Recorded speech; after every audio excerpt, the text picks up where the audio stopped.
Gracia y paz de nuestro Señor sea con todos y cada uno de ustedes. Estamos felices de poder compartir nuevamente un vídeo de un tema que nos han consultado por internet y que me pareció muy interesante. Un joven, en este caso era de Honduras, me escribió diciendo que él sufre y está muy triste porque es el único cristiano de su familia. Él es un joven, vive con sus padres, por lo que me comentó, pues están sus papás, su papá, su mamá, y luego están dos hermanos de él, uno más pequeño y uno mayor, y él es el hermano mediano y él es el único creyente de su familia. Y me preguntaba que cómo actuar en medio de eso, porque realmente él confesaba que sufría muchas veces por cosas que pasaban en casa, por ciertas situaciones de burla, de crítica y algunas otras cosas. Y él había visto en algunos vídeos que yo también soy el único cristiano de mi familia y me escribía para ver si podía dar algún consejo. Y yo quería hablar un poquito de esto y aprovechar y comentarlo con todos. Voy a decir algunas cosas, pero obviamente cada caso es particular. ¿Por qué? Porque no siempre nuestras familias son iguales. La cultura de cada familia es diferente, la educación de cada familia es diferente, el carácter de los miembros de cada familia es distinto. Pueden haber personas que tú seas creyente, ellos no, pero tu familia lo tolere y lo respete y realmente le dé igual. Y le da igual lo que pienses y lo que creas mientras no interfiera en sus vidas. Por otro lado, pueden haber personas que no, que sean de burlarse, de reírse, de criticar. Pueden haber incluso casos en los que la familia sean de otra religión y en ese caso pueden haber disputas muy, muy intensas. Entonces, este vídeo quizá no va a servir para todos los casos. Yo voy a hablar de alguna situación quizá más común, de qué hacer, de cómo vivirlo. Y en tal caso, siempre puede ser que tengan alguna cosa particular que no se comente en el vídeo porque la amplitud de este tema puede ser muy extensa. Entonces vamos a comentar alguna cosa. En primer lugar, yo soy el único creyente de mi familia. Ahora ya no vivo con ellos. La cosa es más sencilla también cuando uno vive solo, es decir, bueno, vivo con mi esposa, pero cuando uno se ha independizado, ¿por qué no entramos en conflicto de convivencia? Que pueden ser los momentos más tensos siendo el único de la familia. Mi mamá y mi papá y mi hermana pequeña, tengo una hermana más pequeña que yo, de 4 años, ¿no? 4 años menor, no son creyentes. Bueno, matizo esto. Mi madre y mi padre sí creen en Dios. Mi hermana ahora mismo no creo que crea en Dios y si lo hace lo lleva muy escondido, pero mi mamá y mi papá sí creen en Dios, pero como mi madre dice siempre, cree en Dios a su manera y bíblicamente nosotros sabemos, ¿no?, que eso no es nada ante los ojos de Dios, porque o seguimos su palabra o conocemos al Dios de la Biblia y nos rendimos al Dios de la Biblia o eso no vale. Pero mi mamá y mi papá, quizá como muchas personas de su edad aquí en España, de su generación, son creyentes, la mayoría católicos no practicantes. Las generaciones más antiguas eran católicos practicantes. Aquí en España es lo que más se veía. La siguiente generación, la de mis padres, quizá fue perdiendo la costumbre, aunque todavía hay un gran grupo que va a misa y esas cosas, pero ya empezó a haber mucho católico no practicante. Y la generación siguiente, quizá la mía, ya lo más normal es que hayan ateos y cada vez hay menos creyentes de cualquier tipo de religión y bueno, ya se empiezan a escuchar las frases típicas de bueno, yo creo en algo, pero creo a mi manera, yo no creo en algo, pero no sé si llamarlo Dios y todas esas frases que nos encontramos cuando quizá evangelizamos a alguna persona o interactuamos con alguna persona de nuestras calles. Pero a nivel bíblico soy el único cristiano de mi familia, soy el único que ha reconocido a Jesús como Señor y Salvador de su vida, soy el único que se ha arrepentido de sus pecados, ha creído el mensaje del Evangelio, ha creído en la obra redentora, expiatoria de Cristo y ha entregado su vida para el Señor. Y además de eso, yo tengo un plus añadido. Yo no solamente soy creyente en mi familia, sino que además ahora soy pastor y sirvo en una iglesia. Entonces eso todavía puede ser un plus. Y les contaré algo gracioso antes de seguir con la situación. En España Supongo que como en el resto del mundo, la iglesia de la prosperidad ha hecho mucho daño al testimonio de la iglesia evangélica, hasta el punto que cuando uno habla de pastores entre los impíos o entre personas de otra religión, siempre se suele comentar, ¿no?, de los pastores que roban, que se aprovechan de la fe de la gente. Y cuando mi madre en un par de ocasiones, a pesar de no ser evangélica, ha escuchado a alguna persona hacer ese comentario, sale como una leona diciendo, alguno robará, pero no todos, que mi hijo es honesto. Y ahí siempre me hace gracia, porque yo puedo ser evangélico y puedo ser pastor, pero ella sigue siendo mi madre y a veces veo cómo me defiende ante algún pensamiento. A veces he enfrentado a algún tío, algún primo que ha hecho algún pensamiento negativo, un comentario negativo sobre la religión, y mi madre siempre ha defendido. Por eso hablaré del primer punto. El primer punto es el testimonio. Si yo fuera un pastor aprovechado, un pastor perezoso, un pastor que se aprovecha de la fe de la gente, un pastor que se enriquece, mi madre no podría mentir, mi madre no lo defendería. Yo conozco a mi madre. Mi madre, si yo hago esas cosas y alguien dice eso, simplemente lo ignoraría, pero no se tiraría a defenderlo. Pero si mi madre lo defiende es porque mi madre sabe qué tipo de pastor soy yo. No sabe mucho de la iglesia evangélica, no sabe mucho de los pastores, pero sabe de su hijo. Y sabe que su hijo es coherente entre lo que profesa y entre lo que es, o procuro serlo siempre. Entonces ella sabe que dedico muchas horas al estudio, ella sabe cuántos días a la semana nos dedicamos al servicio de la iglesia, ella sabe cuántas horas nos dedicamos a eso, ella sabe la vida que llevamos, que no es una vida de lujos, es una vida bendecida por Dios, obviamente, nos sentimos muy bendecidos, tenemos nuestra casita, tenemos un cochecito que nos lleva a los sitios, estamos vestidos y tenemos comida en la mesa, estamos sanos. Pero sabe que no tenemos lujo, sabes que no vivimos una vida despilfarrando a costa de las ofrendas de la iglesia. Entonces, ver el testimonio hace que defienda algunos comentarios que ella puede escuchar de personas que no saben que su hijo es creyente.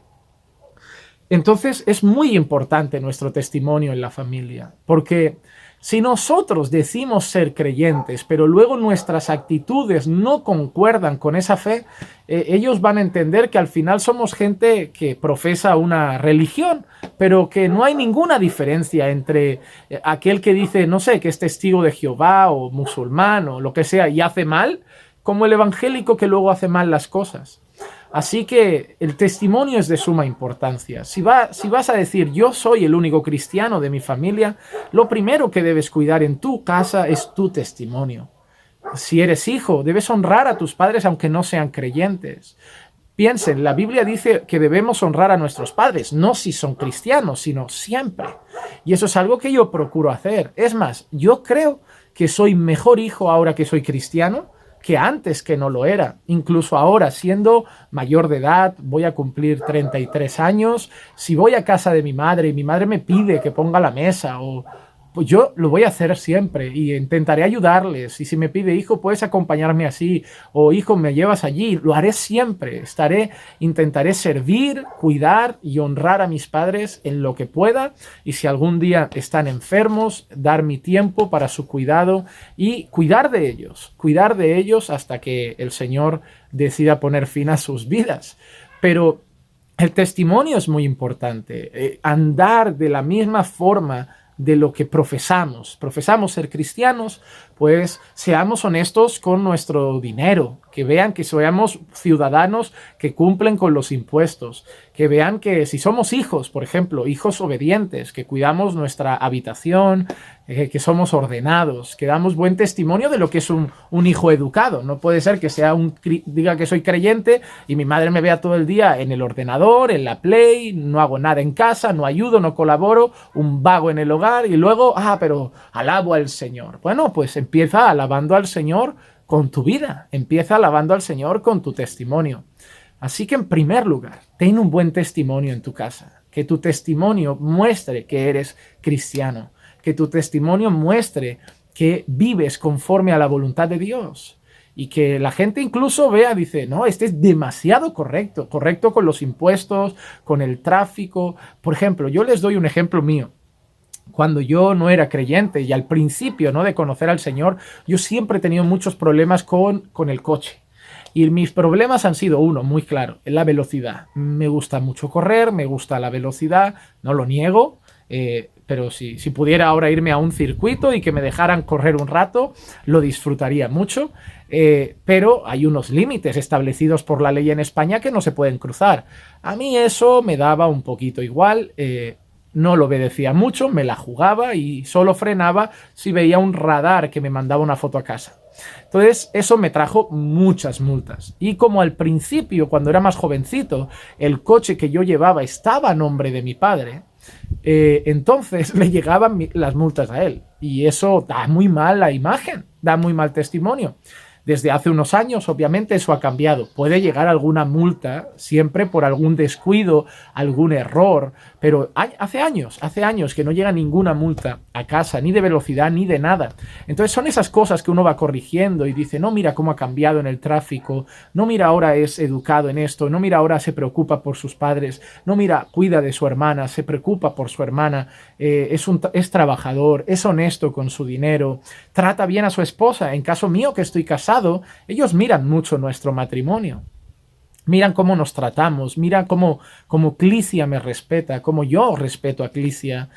A veces se habla mucho de machismo, feminismo en la mesa de nuestra casa. Yo tengo mi postura, ellos tienen la suya, pero ven nuestra casa en la que nosotros definimos unos roles, ¿no? Que cuando los ponemos verbalmente decimos, no, mira, queremos que el hombre es cabeza, que la mujer es su ayuda idónea, debe sujetarse al marido. Ellos se escandalizan, ¿no? Para alguien no creyente eso es puro machismo, pero luego ven nuestra vida, ven cómo nos conducimos en casa y yo siempre les pregunto, ¿tú ves machismo en mi casa?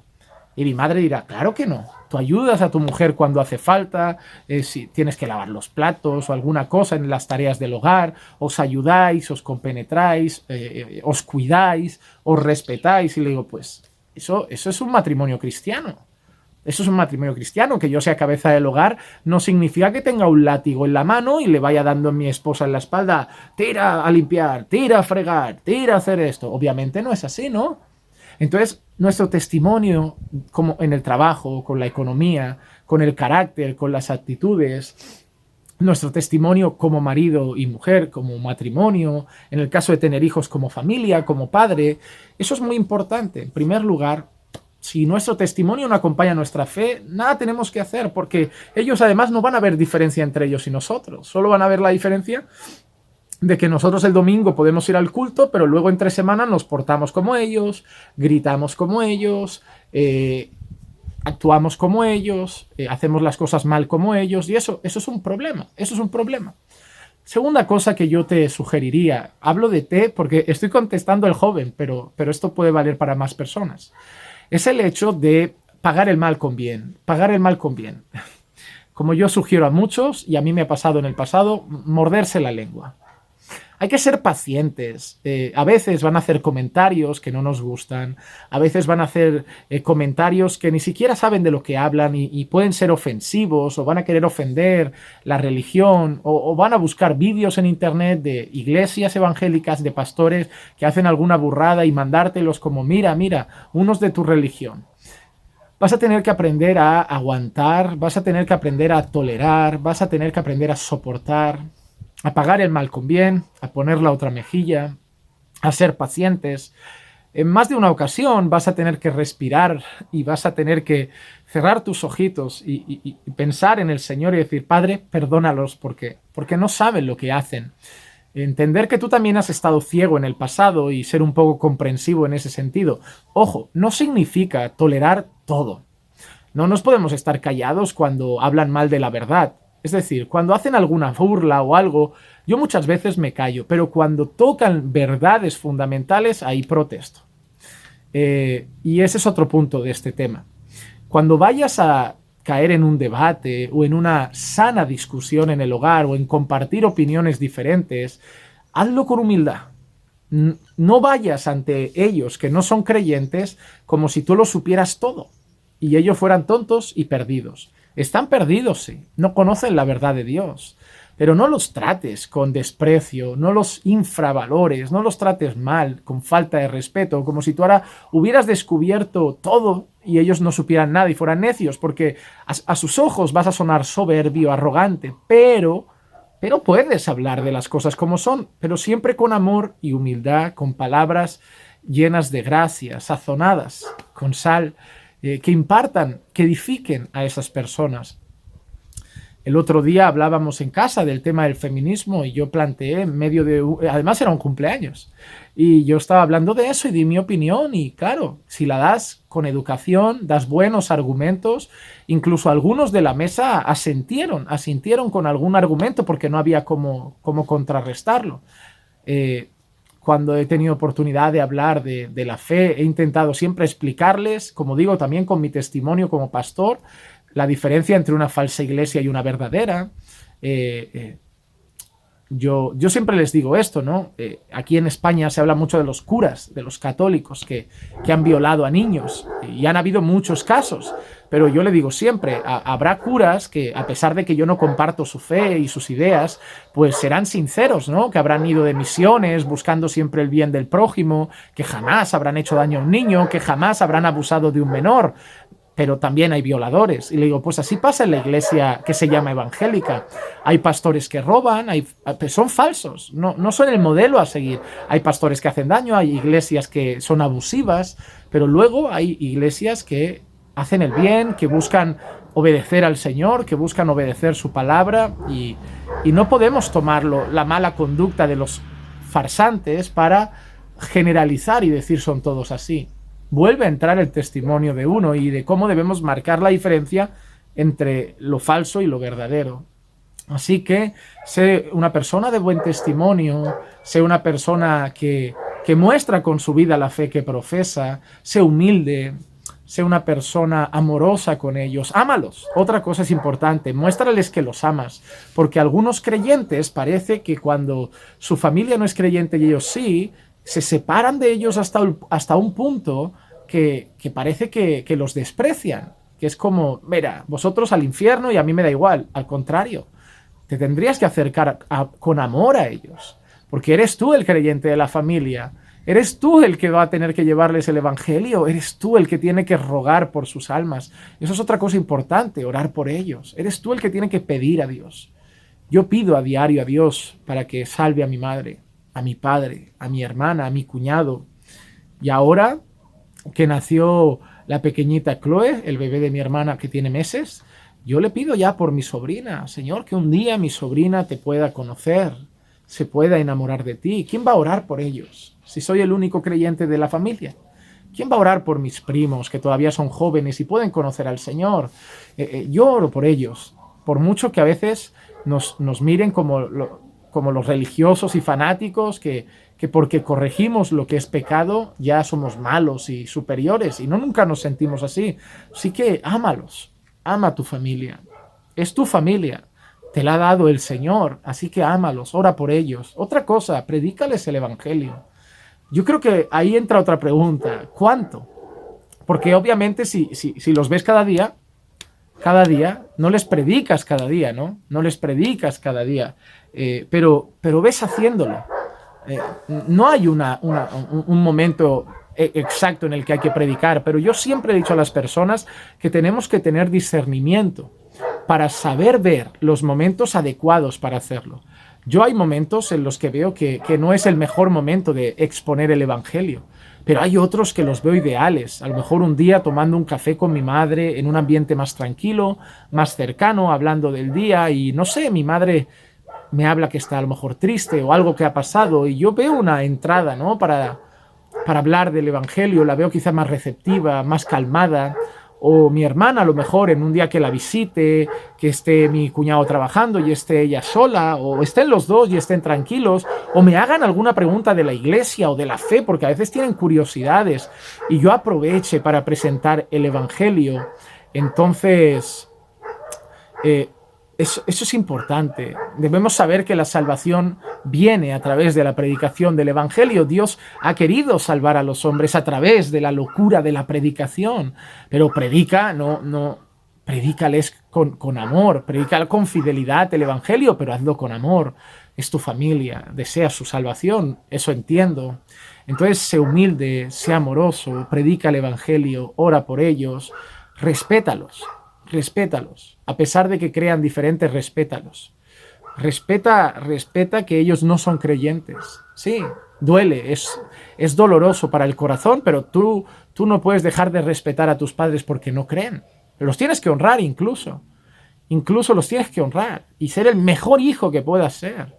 Pero claro, ahí entra el límite. No puedes compartir el pecado ahora con ellos y ahí eso es lo que genera tensiones. Si ahora, por ejemplo, a mí mi familia me invita a un bautizo y de tradición católica, no voy a ir, porque va contra mis principios, contra mis valores, contra mis creencias, y eso puede ofenderles. Decir, te crees mejor porque no vienes, o a una comunión, o algo similar, o si de golpe un familiar mío se declara homosexual y se va a casar, yo no iría a esa boda, yo no iría. O si me presentaran una pareja homosexual y quisieran que yo fuera su mejor amigo, yo no podría compartir eso. Y si tendría que dar mi opinión sincera, o si mi madre y mi padre me pidieran algo que va contra mis principios y contra los valores bíblicos, yo tendría que plantarme porque debo obedecer a Dios antes que a los hombres. Y es ahí donde se generan tensiones, cuando nosotros no compartimos su pecado, cuando ahora hay fiestas a las que no vamos, o vamos a un cumpleaños y cuando se empieza a desmadrar nos marchamos porque ya no es un ambiente que a nosotros nos edifique, cuando empezamos a decir no a algunas prácticas que antes decíamos sí, cuando empezamos a corregir ciertos pecados que son evidentes y que decimos que no podemos compartir, es ahí donde se dan las tensiones. Otra de las cosas incómodas es cuando dentro del hogar se vive una situación constante de pecado, relaciones sexuales entre personas que no están casadas, o la mamá con un novio que no es el papá, o el papá con una nueva pareja que no es mamá, y tienen relaciones no matrimoniales, la hermana o el hermano con pareja también en casa, y se empiezan a dar cosas en la casa en la que tú vives, en un ambiente ahora en el que te encuentras que es pecaminoso, y eso es muy tenso. Yo, gracias a Dios, en eso soy agradecido del Señor. Yo conocí al Señor y poco después me independicé, me casé y me fui a vivir con Clicia.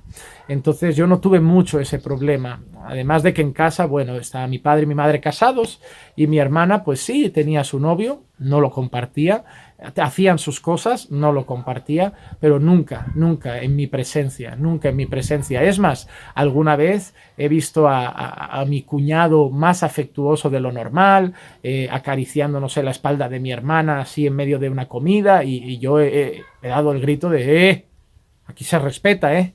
Y bueno, al menos sigo siendo el hermano mayor y un poco de autoridad todavía me queda. Entonces, no sé, en algunos momentos, gracias a Dios en mi casa, pues hay respeto y se puede tener un poco de comunión. Se puede tener comunión a pesar de nuestras diferencias, pero no quita que en ocasiones tengamos que expresar que algo está mal. Si vives situaciones pecaminosas dentro de casa y tú no quieres compartir, porque al final, ¿verdad?, genera tensión, el ambiente es incómodo, te sientes muy raro queriendo buscar a Dios en una casa donde alrededor es todo terrible. A veces toca independizarse, yo no sé, dependiendo los años que una persona tenga, dependiendo su edad, a veces toca independizarse y es el mejor momento de encontrar también paz y no estar en ese ambiente tan desagradable. Por eso digo, podría seguir hablando mucho rato, porque cada caso es diferente y quizá si las preguntas fueran más concretas, podría dar una respuesta más concreta. Y quizá en un futuro vídeo lleguen preguntas más concretas y yo haga respuestas más concretas. Pero este es un vídeo a nivel general. ¿Qué hacemos si somos los únicos creyentes de casa? Pues debemos predicarles el evangelio. Hay que buscar situaciones apropiadas. Debemos amarlos, debemos ser humildes, debemos tener paciencia, debemos soportarlos, debemos tener un excelente testimonio, debemos tener una conducta que refleje nuestras creencias con fidelidad y debemos mostrar a Cristo, mostrar a Cristo,